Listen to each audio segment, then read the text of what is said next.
E aí, pessoal, tudo bem? Sejam muito bem-vindos a mais um programa aqui no canal do MTED. Hoje tenho o prazer de receber o Dr. Richard Stefan, que ele é professor na UFRJ, Universidade Federal do Rio de Janeiro, com atuação na COP e na Escola Politécnica. Falei certinho as credenciais, está faltando alguma coisa? Perfeitíssimo, perfeito. Nota 10. Legal, então primeiramente seja muito bem-vindo, Richard. A gente que vai bater um papo sobre VLM, que é o veículo de levitação magnética, que eu quero entender o que é o Megaleve e o nosso público também. Então, primeiramente, seja muito bem-vindo. Ok, Gustavo, obrigado também pelo convite. É sempre bom falar um pouquinho sobre o maglev. Mag de magnético, leve de levitação. É um nome um pouco estranho. Essa sigla é Veículos de Levitação Magnética, VLM, eu é que inventei recentemente para fazer uma contraposição ao VLT, que é o Veículo Leve Sob Trilhos. Que você fala maglev, afasta, eu acho. Tem gente que fala mega leve, não é? Realmente é um mega projeto, mas é mag de magnético. Aliás, é uma sigla internacional, Magnetic Levitation. E adapta ao português perfeitamente, né? Só que na ordem inversa, magnético e levitação. Em português seria o leve mag, mas não se usa isso, sempre se fala maglev. Mas, e o cobra vem de onde? Eu explico. A sigla VLM, eu bolei no momento que tinha que fazer uma palestra, comparando com os outros meios de transporte. Aí eu falei, opa, isso daí chama mais atenção. Aí, por que o nome cobra? Por que inclusão de cobra? Porque, você veja, magnetic levitation já é uma palavra em inglês. Parece que é uma coisa só de gringo. E cobra é uma palavra que nós usamos em português, bem brasileira, né? E cobra dá a ideia do que é um VLM, porque ele se locomove silenciosamente, feito uma cobra, fazendo curvas de raio fechado, subindo e descendo rampas. Então, a movimentação do VLM, ou do veículo maglev, se assemelha à movimentação de uma cobra. Depois, o que eu achei mais legal, eu não sabia isso quando nós cunhamos o nome cobra, é que em inglês, cobra é um tipo de snake. Porque cobra em inglês é snake. Mas, se você for no dicionário em inglês, encontra a palavra cobra. É uma das cobras, é uma cobra venenosa. Agora, eu não sei qual cobra venenosa, qual é a tradução daquela cobra para as nossas cobras venenosas. Mas o inglês, a pessoa com língua inglesa como língua mãe, também entende cobra como sendo uma serpente. Então, ficou um nome muito legal. Eu gosto do nome maglev cobra. Gosto dele. E os meus amigos, que eu faço parte de um comitê internacional, a gente chama Maglev Board. É vamos dizer, um grupo, né, de pessoas interessadas no maglev. Os meus amigos do Maglev Board, onde tem alemão, inglês, francês, chinês, japonês, eles chamam assim de cobra. Como é que vai o cobra?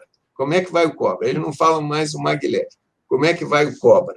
Ficou o amigo deles, o cobra. Mas é esse projeto aí, Gustavo, que eu trato há 20 anos. Você chegou a ler o meu artigo na revista do CREA? Li. No começo, eu falo que eu recebi o projeto Maglev Cobra do meu amigo Roberto Mikolski, é um professor da física. O Roberto deve estar com 80 anos agora, coisa parecida, mas parece um jovem. O Roberto falando parece um garotão. E ele, na época, já estava praticamente com a compulsória e me passou o projeto Maglev Cobra para eu cuidar, como se fosse um nenenzinho. E eu cuidei, chegou agora com 20 anos de idade, ele tem 20 anos, o projeto completou 20 anos, é realmente um jovem que tem que sair para a vida. E essa introdução do maglev na vida é que não está acontecendo.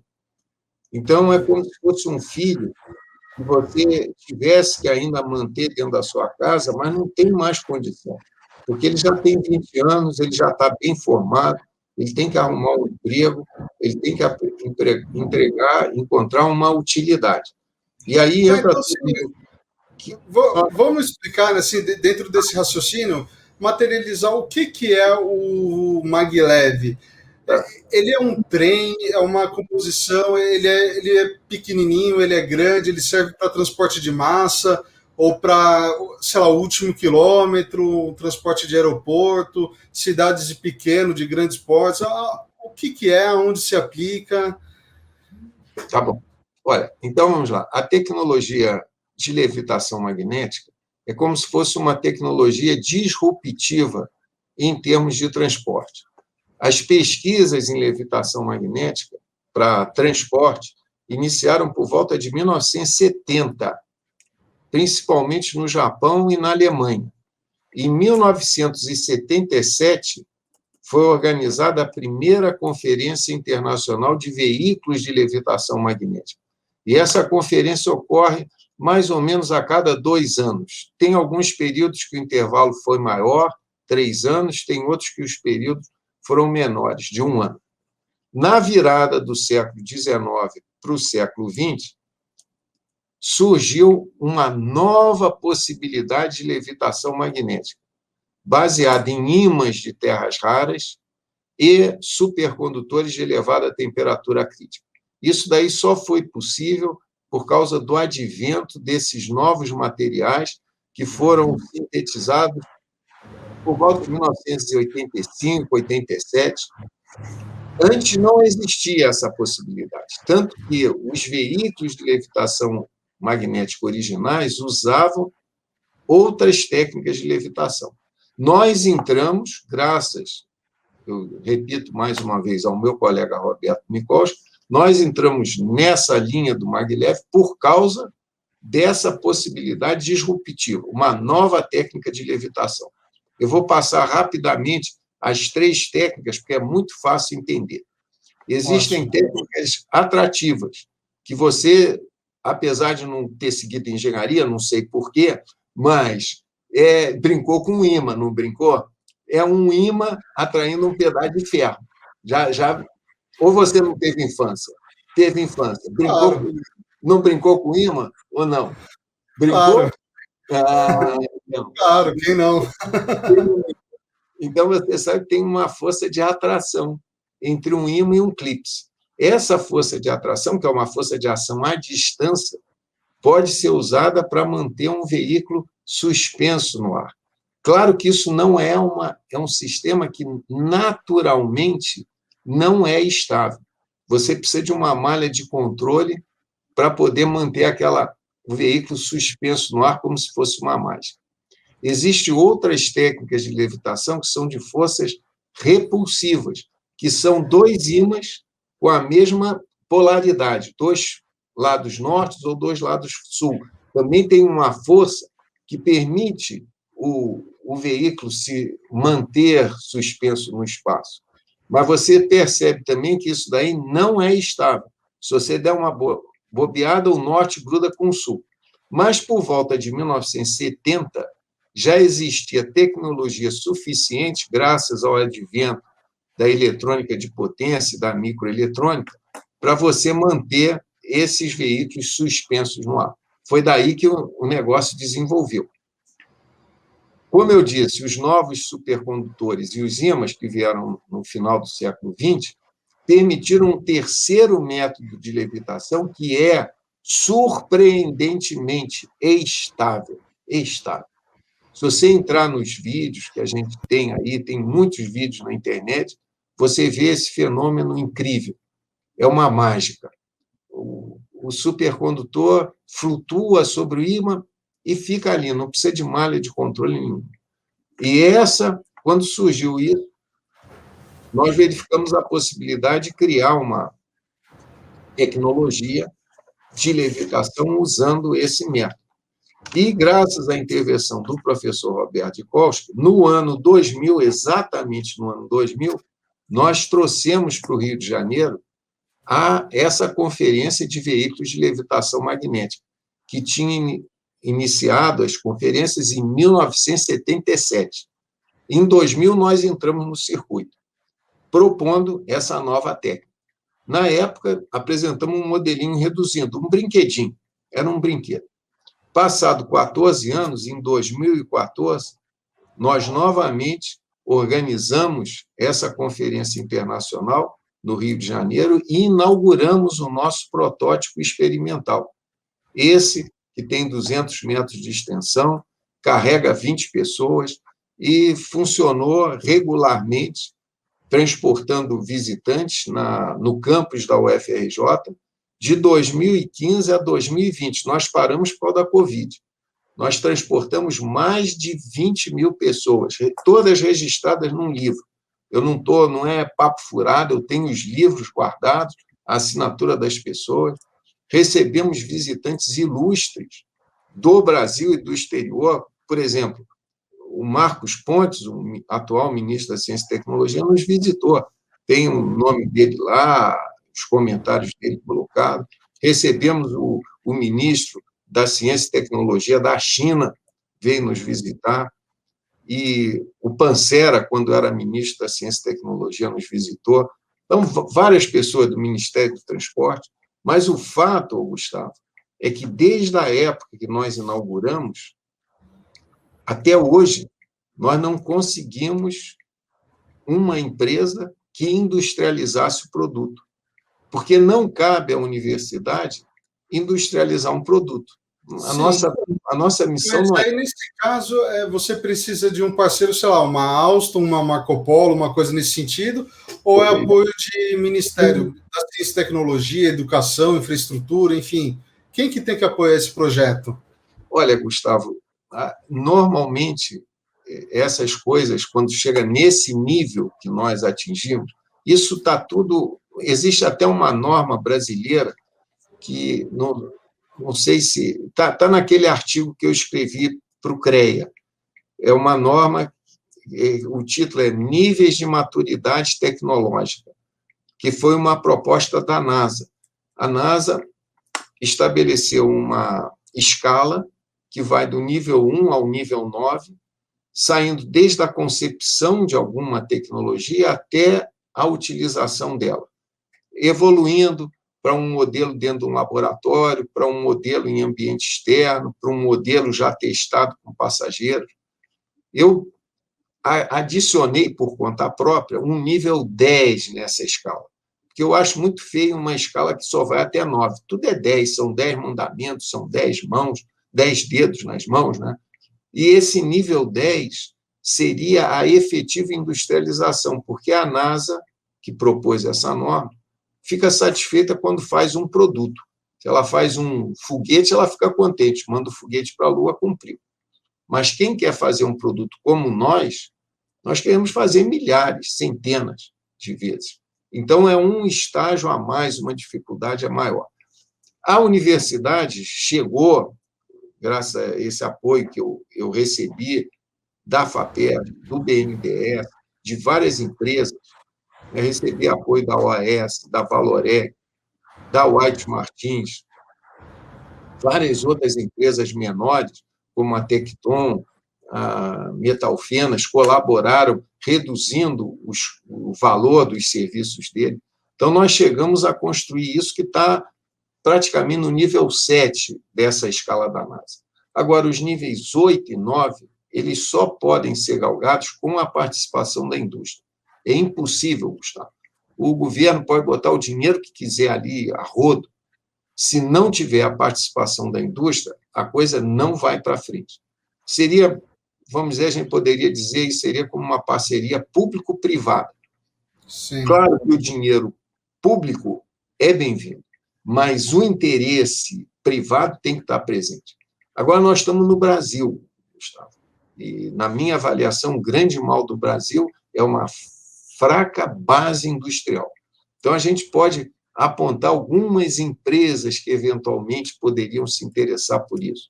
Eu já tive contato com a Marco Polo, tenho conversado com o diretor de inovação ferroviária da Marco Polo. Mas a Marco Polo ela faz só a caixa do veículo. Ela não faz nem o chassi, não é objeto da Marco Polo fazer chassi, não é objeto da Marco Polo fazer tração. Já conversei também com o pessoal da Embraer, conhece o projeto, porque eles sabem fazer veículos. O nosso veículo, o Maglev, ele está mais para um avião do que para um trem. Ele precisa ser leve. Temos um contato muito forte com a aeromóvel. Próximos, temos um memorando de entendimento com a aeromóvel. Mas são empresas que não... A mais próxima aeromóvel ela não tem capital para investir no projeto. E, atualmente, a situação está terrível, né? O último, eu tive um grande apoio do Funtech, do BNDES. Quando foi em 2018, houve um novo Funtech, nós tentamos concorrer, mas os recursos tinham caído muito.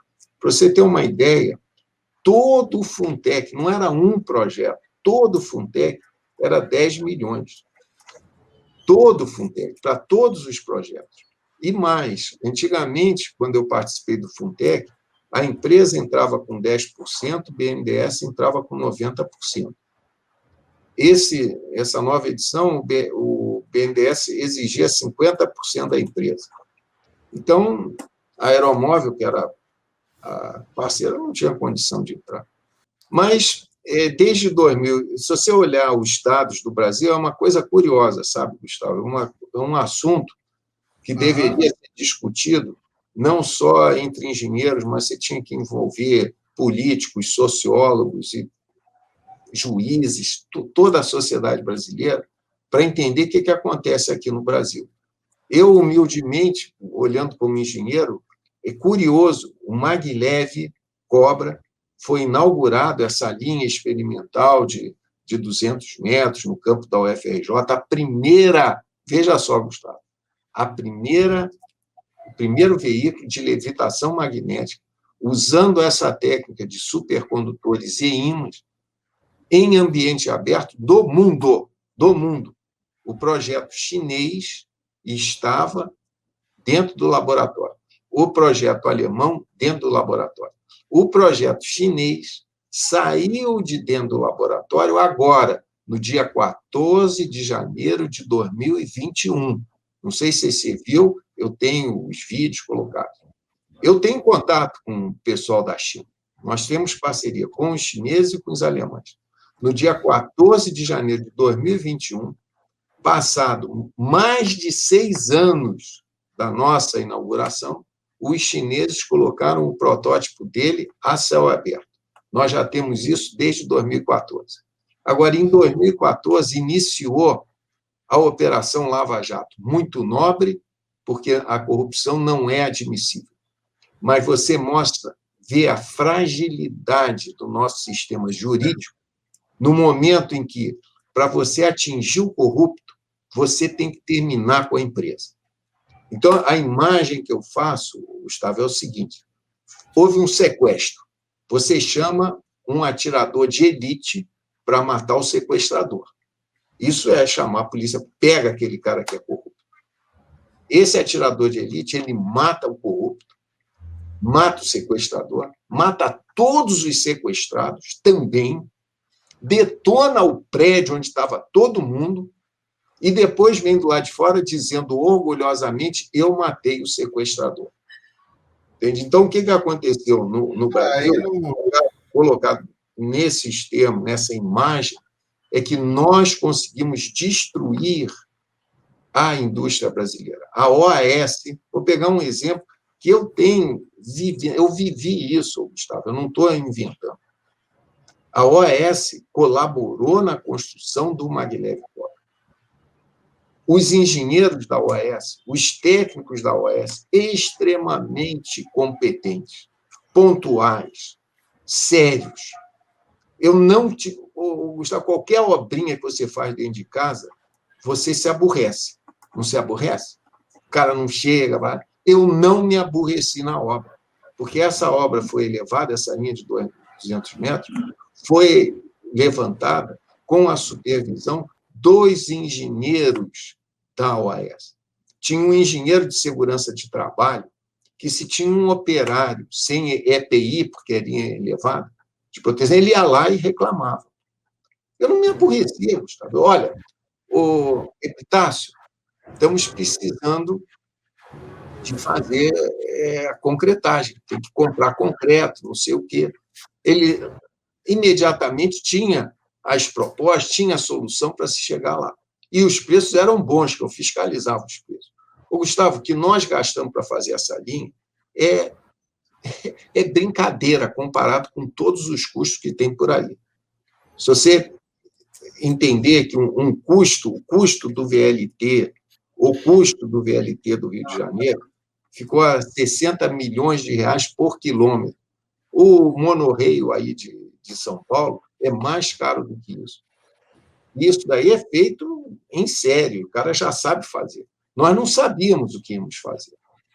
Não tínhamos ainda experiência, fomos construindo a experiência. Então, isso tudo foi feito com uma preocupação enorme de poupar dinheiro. Conseguimos. São empresas competentes. Como é que termina? Como é que a OAS está mal das pernas? Quanto que ficou o quilômetro do VLM? Esse trecho, Gustavo, esse trecho de 200 metros que está aí, presta atenção, nós começamos a trabalhar no ano 2000. Você botou aí dinheiro de pesquisa, de teste, equipamento, não sei o quê. Então, para esses 200 metros, desde 2000, não é a construção dos 200 metros. Nós já tivemos 17 milhões de reais. Eu tenho tudo isso num livro. Eu escrevi um livro, Gustavo, está aqui esse livro, um pequeno livro. Vou disponibilizar esse link também na descrição desse vídeo, para quem quiser conhecer mais a fundo o projeto. Claro, Gustavo, você pode pegar. Então, eu descrevo esse negócio. Aí mostro aqui direitinho como é que chegou a esse valor de 17 milhões. Tem uma tabelinha aqui, aí somou total, né, 16,7. Estou até arredondando para cima, 16,7 milhões. Isso daí desde 2000. Aí você fala, mas 200 metros. Se você multiplicar isso daí por 5 para chegar ao quilômetro, vai ficar caro. Mas, escuta, para construir essa linha que está aí, a linha em si, eu devo ter gasto 5 milhões. Então, multiplica por 5, 25 milhões de reais por quilômetro, que é muito mais barato que VLT, está a custo de BRT. Essa linha, claro. Aí você vai dizer, a estação é feia, o veículo é feio. Tudo isso é verdade. Mas presta atenção, esse foi o primeiro, foi feito de forma artesanal. Isso é um nível de escala de maturidade 7. 8 e 9 é a industrialização. Quando eu começar a industrializar, fazer em série, eu vou reduzir o custo. Fazer é mais caro que fazer 100, preço unitário. Então, e com um outro detalhe, né, Gustavo, que isso daí é uma coisa que o brasileiro parece que não entende. Isso foi feito aqui. Eu gerei emprego aqui, dentro do Brasil. Que é mais importante. Então, isso daí as pessoas não notam. É mais barato comprar o VLT da Alstom. Você compra o VLT da Alstom e, para operar o VLT da Alstom, você fica na mão dela. Eu conheço o pessoal do VLT do Rio. Eles têm que pagar uma nota por um equipamento que vai permitindo a energização daquele terceiro trilho na medida que o trem vai se locomovendo. Talvez você já tenha feito alguma reportagem sobre esse sistema muito interessante de alimentação do veículo, do VLT, sem a necessidade de uma catenária superior. Isso daí é um requintezinho, fica bonitinho, não tem, mas é caríssimo, porque a energização é feita por um trilho ao nível do solo. Para aquilo dali não representar risco para as pessoas, aquele trilho só é energizado quando o trem está por cima. E você precisa ir energizando na medida que o trem vai se locomovendo. Para isso, tem um equipamento, um disjuntor que fecha, abre e tal. Essa peça é caríssima, a Alstom não abre o que tem dentro daquilo. E, quando chove, e o Rio de Janeiro vive chovendo, vive inundando, estraga a peça e eles ficam na mão. Então, Ótimo, que bacana. Compramos uma coisa pronta, montou, parece, uma fábrica aí, pelo menos, graças a Deus, para fazer alguns veículos aqui no Brasil, mas você está entregue a essa situação. Você não, efetivamente, você não botou a economia para funcionar. Essa é a visão. Eu não sei, eu acho que falta aos economistas, eu acho que falta aos economistas uma visão de engenheiro. Sabe? Eu acho Sim. que falta um engenheiro, você me desculpe, Gustavo, mas um engenheiro é um camarada que está ligado à realidade. Ele sabe que energia elétrica não vem da tomada. Energia elétrica precisa de um sistema de geração, de transmissão por trás, antes de chegar na tomada. Mas tem gente que acha que, vou botar mais tomada. Ele sabe que energia eólica é muito bonita, energia solar é muito bonita, mas tem um custo, tem um impacto ambiental. Quando eu construo um painel fotovoltaico, eu estou também impactando ambientalmente. Essa visão falta. A China é o que é, porque toda a cúpula chinesa é constituída de engenheiros. Todos aqueles... O Xi Jinping é engenheiro químico. A Alemanha é o que é, porque a Angela Merkel é física nuclear. Tem um vínculo forte com a realidade. Os números, a economia, ela tem que estar subordinada à realidade física, e não ao contrário. A realidade física subordinada à economia, como nós estamos vivendo agora. Contingencia, porque o dinheiro domina sobre a realidade física. Não para de pagar juros dos bancos, porque o dinheiro tem que dominar sobre a necessidade física. Esse é um erro conceitual, isso é axiomático, Gustavo. São erros axiomáticos. O Brasil comete erros axiomáticos. Nós erramos nas nossas concepções. E aí, o que aconteceu? Voltando ao maglev, que é esse veículo de levitação magnética, com a vantagem de ser uma tecnologia disruptiva, de usar ímãs de terras raras, que o Brasil tem as terras raras, de usar supercondutores de elevada temperatura crítica, que o Brasil tem o material e sabe fazer. O IPT de São Paulo sabe fazer. O IPT de São Paulo sabe fazer os ímãs. Felizmente, agora, Minas Gerais está criando, através da Codenge, a primeira fábrica de ímãs de terras raras do Brasil, a LabTR, o nome não está me fugindo, mas está sendo inaugurada agora em Água Santa. Todas essas vantagens que a gente tem da tecnologia disruptiva, que poderia romper barreiras, chegamos num ponto que, quando nós precisamos dessa infraestrutura ou do investimento industrial, não existe. Não estou dizendo que é só o governo que tem que entrar. O governo poderia entrar, mas precisa ter uma indústria. Cadê a indústria brasileira? Aonde está a indústria brasileira, Gustavo? Aonde está a indústria brasileira ferroviária? Pois é, gostaríamos muito de vê-la ativa. Mas eu queria mudar um pouquinho a chave para entender, aproveitar o seu lado engenheiro para explicar como que um veículo desse se move. Porque ele não tem roda, não deve ter eixo, né? Isso, olha só quanta vantagem que ele tem, Gustavo. Ele não tem roda, não faz barulho, não precisa lubrificar, não tem desgaste, porque essa roda de aço... Ele anda como? É com empurrão? Tem um motor elétrico? Como que é isso? O Gustavo, ele funciona, ele se movimenta com um motor elétrico. Um motor elétrico, quando você faz um motor elétrico girar, é que a gente está acostumado com o motor rotativo. O motor rotativo, você liga o ventilador da tua casa, você não fica surpreso. Mas você devia ficar surpreso, pô. Claro, como é que pode aquele negócio, pô, de repente, estar se movimentando sem contato? O contato que tem ali, um mancal, é só para suportar, não é para fazer a movimentação. São forças magnéticas, são forças de ação à distância que vêm do eletromagnetismo, interação entre correntes elétricas. O motor que nós usamos é um motor chamado linear. Em vez de provocar um movimento de rotação, ele provoca um movimento de deslocamento. E se você quiser entender esse motor linear, é fácil também, Gustavo. Está vendo um motor rotativo aqui, redondo? Vamos aumentando o raio. Vou aumentar o raio. Aumentei o raio do motor. Até que o raio foi infinito. O raio ficou infinito. Quando o raio fica infinito, aquele movimento de rotação, para você, se transforma num movimento de deslocamento. Percebeu, Gustavo? Talvez surja aí uma incoerência. Mas como é que eu vou poder ter duas coisas enormes, monstruosas? Você aí amputa uma das partes. O motor linear é um motor elétrico que tem uma das partes dele cortada. Eu faço a imagem de ser um para-atleta. Ele é bom pra caramba. Ele é bom pra caramba. Eu tenho todos os meus membros, ô Gustavo, mas eu perco de qualquer para-atleta, nadando, jogando basquete, fazendo qualquer coisa, porque eu sou uma topeira. O motor linear é um para-atleta. Ele é bom pra caramba, mas ele tem uma das partes dele amputada, porque ele não pode ter a parte do estator e a parte do rotor infinita.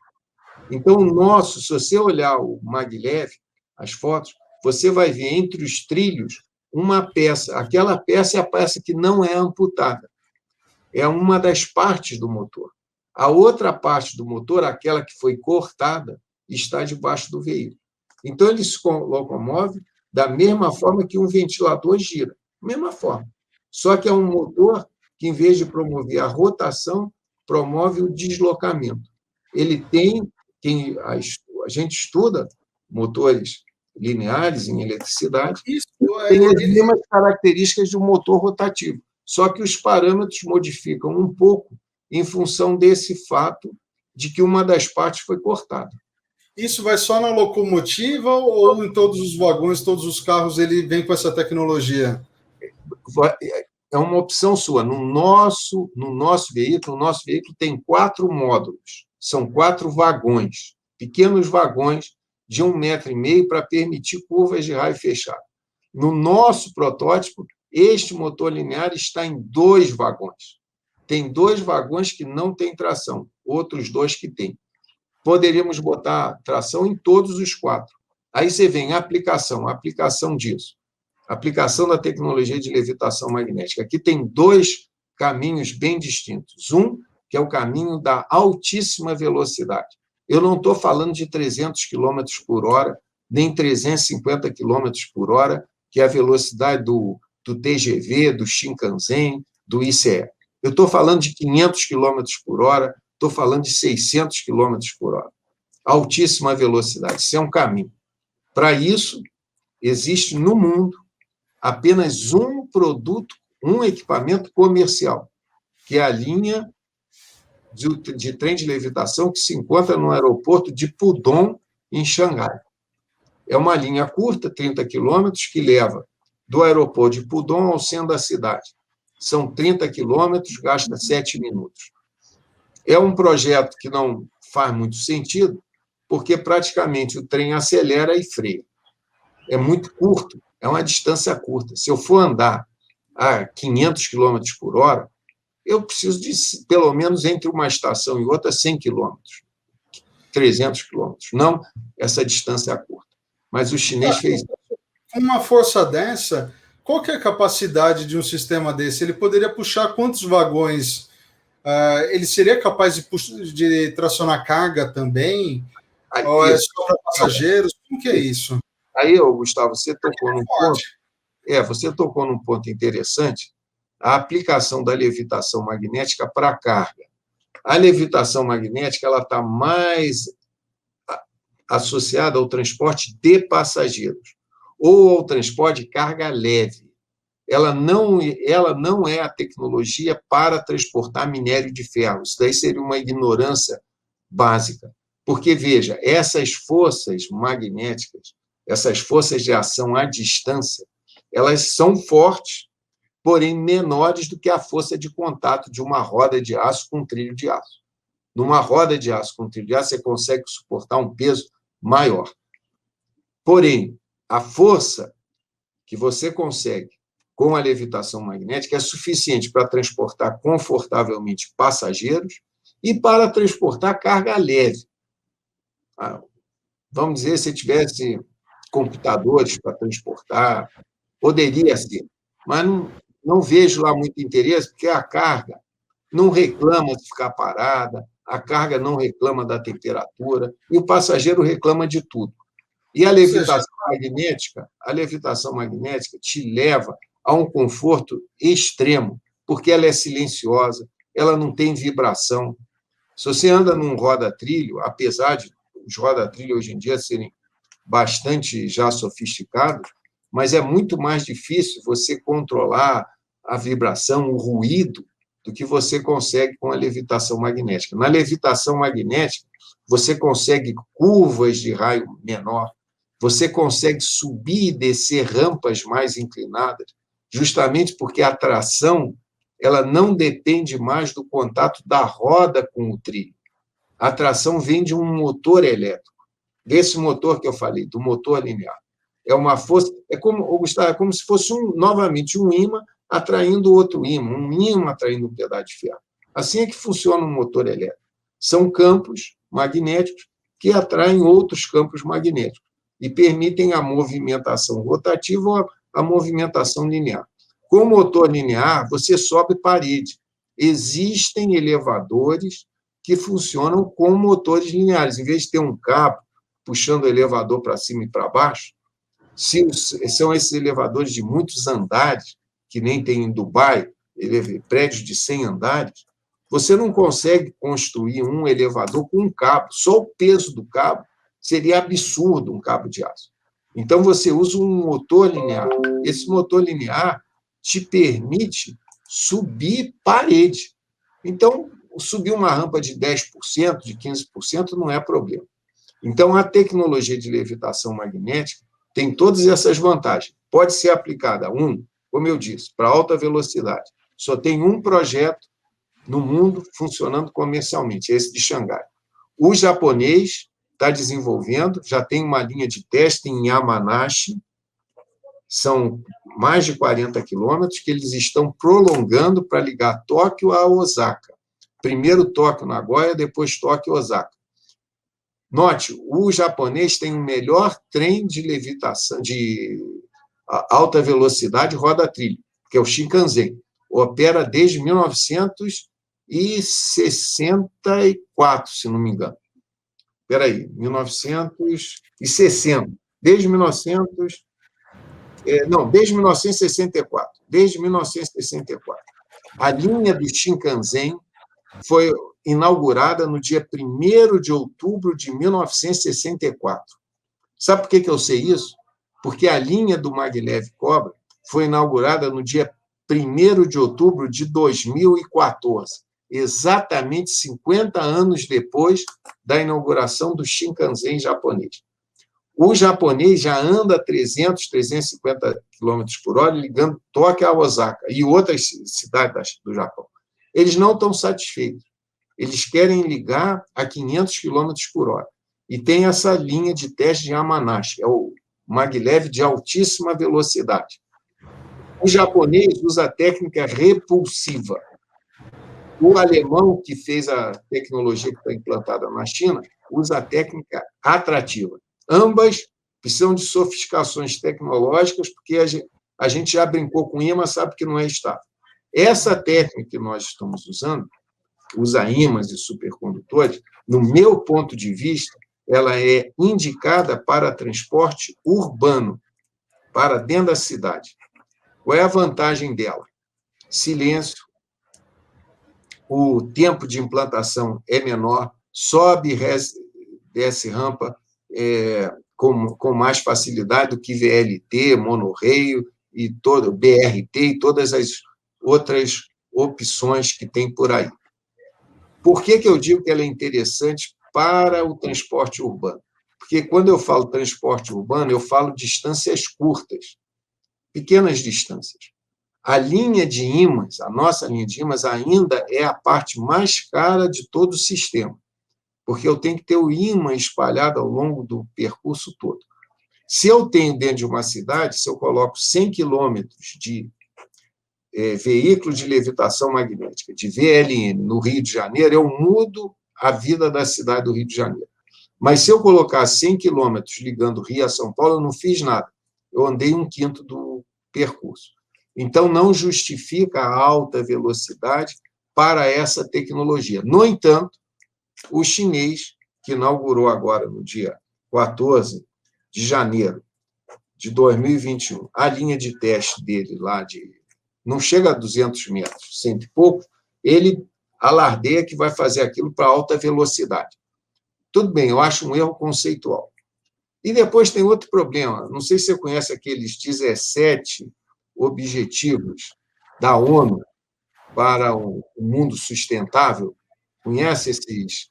Muito, muito interessante. A ONU tem 17 objetivos que a humanidade tem que se preocupar para sobreviver. Lá está a água potável, está a educação e está cidades sustentáveis. Está colocado cidades sustentáveis. Não tem nenhum objetivo da ONU, que é associado a ligar cidades em alta velocidade, nem em levar o homem a Marte, nem de dar uma volta pelo mundo, que é o que o Musk está fazendo aí, ganhando dinheiro para caramba. Não corresponde a nenhum dos 17 objetivos sustentáveis da ONU. E o projeto Maglev Cobra, o nosso VLM, se enquadra perfeitamente no objetivo número 11, que são cidades sustentáveis. A gente poderia usar para cidades inteligentes, ou se quer sofisticar, Smart City. Esse é o foco do projeto. Agora, por que isso não vai para frente, Gustavo? É a pergunta. Essa é a pergunta que a gente tem que responder. Deixa eu fazer uma pergunta em cima disso. Se esse projeto não vai para frente, qual que é o risco, ou se existe risco, de perder todo esse conhecimento que vocês vêm desenvolvendo ao longo de tantos anos, mais de 20 anos que está na sua mão? Não é só na minha mão, não, na minha cabeça. E não é só na minha, dos meus colegas também, eu não trabalho com Gustavo. Tem vários colegas. Olha, Gustavo, a situação todas essas cabeças pensantes aí que vêm atuando há muito tempo. Gustavo, a gente está perdendo, Gustavo. A gente está perdendo. Os meus alunos todos de mestrado, doutorado, foram embora. A Thaís, que fez o mestrado comigo, está na China. Está trabalhando nesse grupo que fez o... Ela é a minha espiã lá, ela me dá as informações. O que está acontecendo. Ela foi para a China. O Rian foi para a França. O Eduardo, eu acho que foi para... O Luiz Eduardo, eu acho que foi para a Holanda, nem sei mais direito. Foram embora. Eu estou sem aluno de mestrado, eu estou sem aluno de doutorado. A equipe de trabalho foi dispensada. Não tinha como pagar o Gustavo. Então, a gente vai perder. Eu estou brigando. Então, abrimos uma empresa, temos um modelo de negócio, estamos atrás de capital privado, estamos em contato com Firjan, contato com outras empresas brasileiras, estou também em contato com a FAPES, com a Secretaria de Transporte, agitando o mundo todo. Por isso é que eu te agradeço, você está me ouvindo, que eu espero que alguém ouça. Estamos gritando, olha, nós vamos perder isso, pessoal. Por quê? Por que a gente vai perder isso? Que bobeira é essa? Mas você vai ver, Gustavo, isso é que é o problema, que não depende só de engenheiro. Aí é que o sociólogo, o historiador, o jornalista tem que entrar. Vamos ler a história desse país, vamos ler a história do Brasil. O que nós fomos desde 1500? Nós fomos exportadores de matéria-prima e de produtos agrícolas. Começou com o pau-brasil, passou pelo açúcar, passou pelo café, passou pelo tabaco, pelo ouro. Agora, nós exportamos minério de ferro e soja. Nós trabalhamos para exportar. A população brasileira, 50% da população brasileira não tem tratamento de esgoto. Tem cabimento um negócio desse, pô? Está cheio de gente desempregada, um país que precisa de tudo. A gente precisa de tudo aqui nesse país. A gente precisa de educação, a gente precisa de iluminação, a gente precisa de calçar a rua. Por que a gente não se articula para resolver esses problemas do bem-estar da população? A gente se articula para construir uma ferrovia para levar minério fora. O Brasil é um dos países onde o transporte ferroviário por tonelada transportada está lá na frente. Nós não estamos atrás. Qual é o país que mais toneladas transporta por ferrovia? O Brasil está lá na frente. Por quê? É o minério de ferro. Tem a preocupação de construir ferrovias? Tem, para levar o minério de ferro para fora, mas para transportar a população brasileira, a Vale tem uma linha que tem um dia, eu acho que da semana, ou 2 dias na semana, que transporta passageiro em 2 lugares aí, eu já ouvi falar. Mas só isso, pô, não é um transporte de passageiro, é transporte de minério. De repente, faz uma caridade de transportar o jagunço andando descalço, nem sapato tem, cara. A gente não tem sapato, a gente não tem seringa, a gente não tem máscara. O que a gente está fazendo, Gustavo? O que a gente está fazendo aqui nesse país? Pô? Isso daí é surpreendente, cara. Esse é o problema. No momento que eu preciso de uma indústria, que agora eu preciso de uma indústria para levar o Maglev para fora, essa indústria não existe. Eu preciso de um investidor. Esse investidor é mais interessante investir no agronegócio. Pô. A Rede Globo vive anunciando que agro é tudo, não é? Não é agro, é tudo. Agro é tudo, até que é pop. Então... O que é agro? Agro é tudo? Agro é tudo é o quê? O que a gente... Nós somos barriga de aluguel no agrário.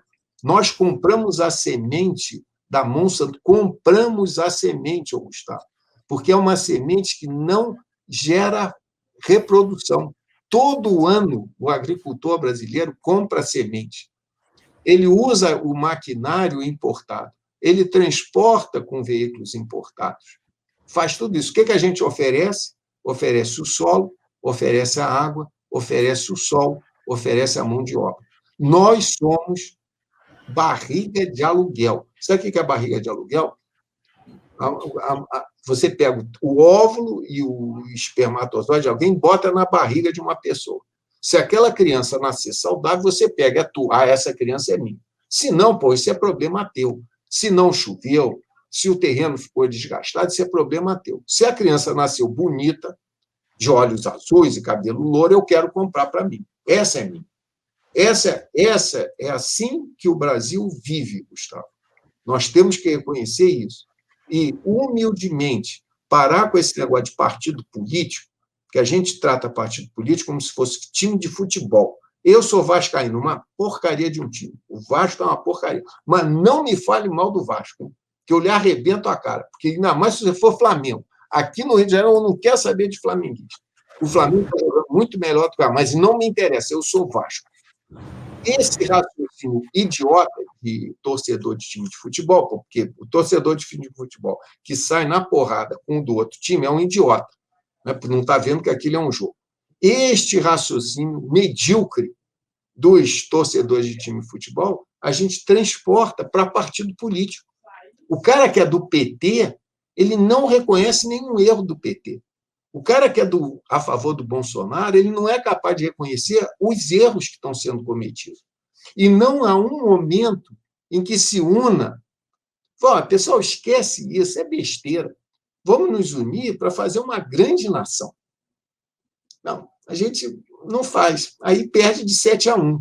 Né? Eu falo isso no artigo do CREA. Mas vamos continuar perdendo de 7-1. Não tem jeito. O Maglev Cobra é um exemplo. O Gustavo é um exemplo. Aí não tem mais nada para explicar, é só isso. E outro ponto importante de destacar é que isso só é possível graças a novos materiais disruptivos.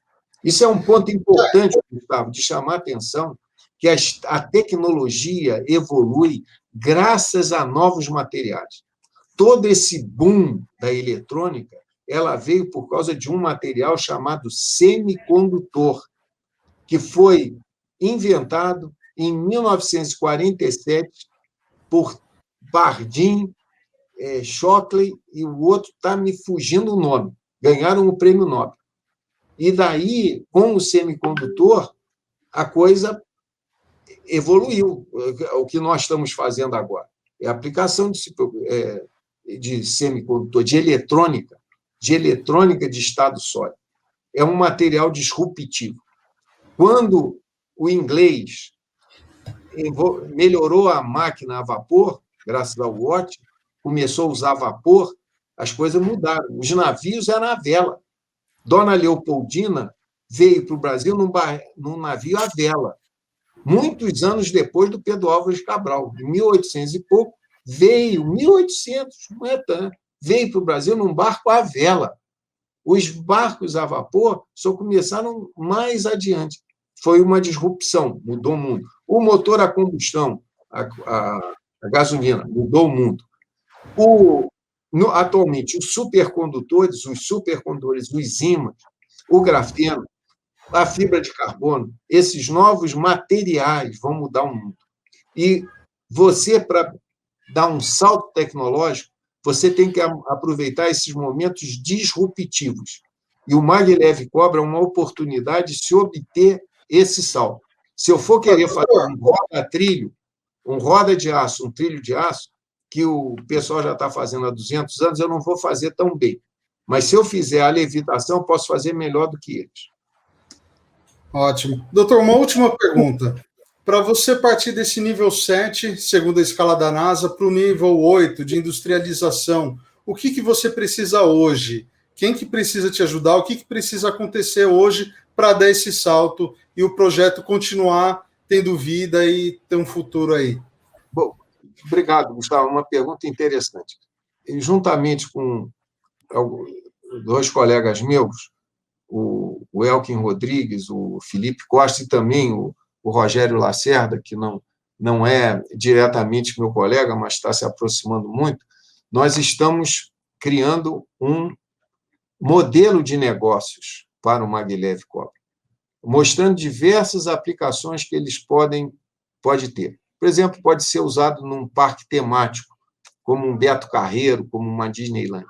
Pode ser usado num shopping center, pode ser usado no aeroporto, pode ser usado numa cidade, pode ser usado como um veículo que transporta passageiros, pequeno grupo de passageiros, 20 passageiros, e já existe esse tipo de modalidade de transporte, né? Ele só vai parar em estações se houver realmente demanda para aquela pequena estação. Muitas novas possibilidades de cidades inteligentes, onde a tecnologia Maglev Cobra pode se inserir.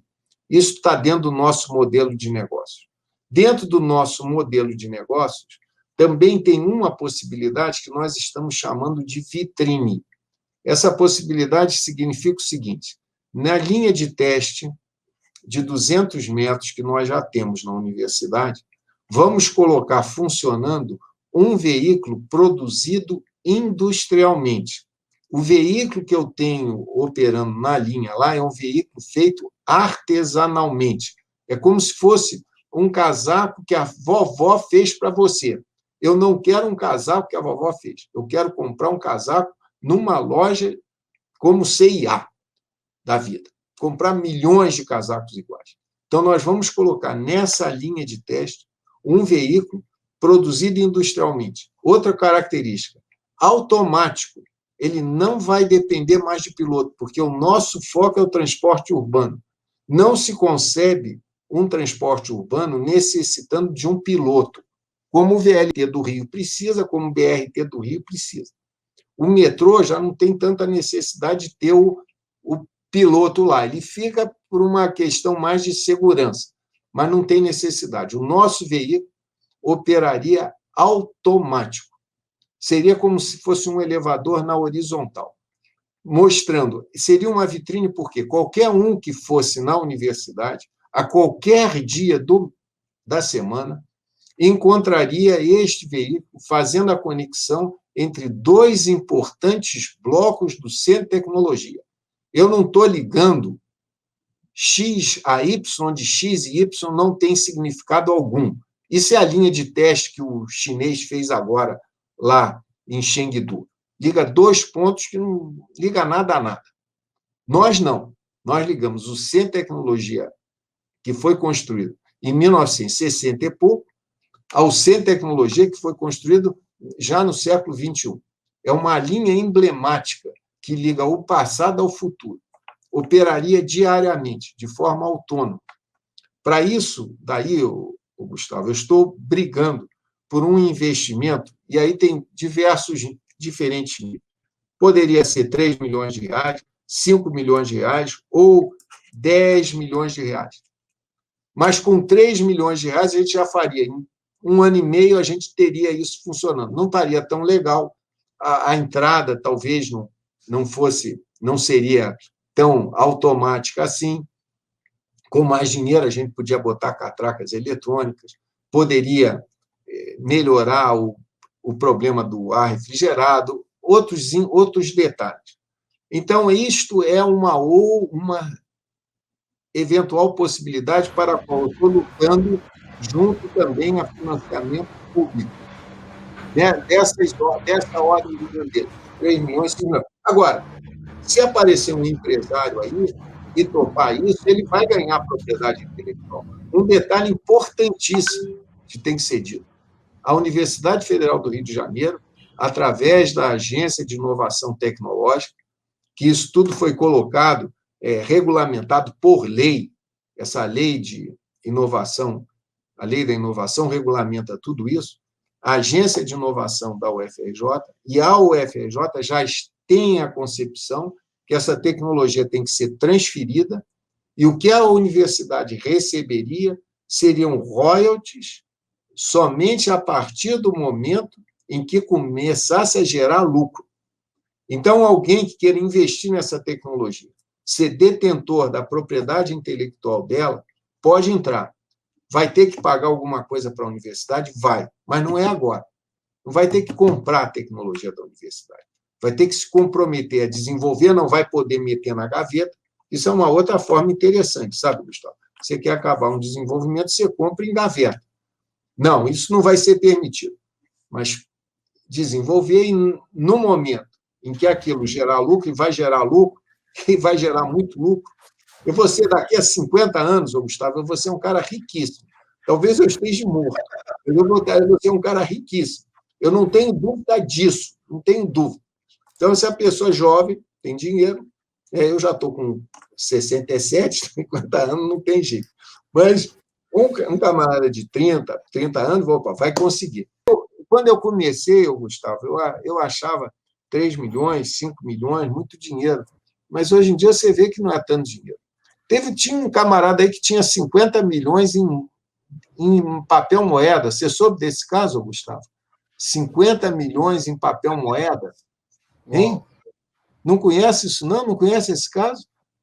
Não conheço. Eu dou um Google e encontro esse caso aí. Eu vou te dar até o nome. Ó. Gedel Vieira. Sim, verdade. O Gedel, famoso. O bunker dele é aquela coisa obscena. Isso.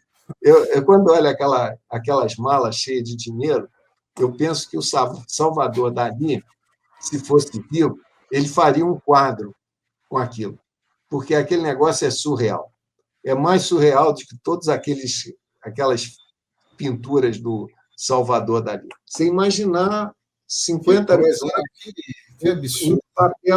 Em papel moeda, não tinha nota de 200, era nota de 50 e 100, aquilo espalhado em caixa, jogado.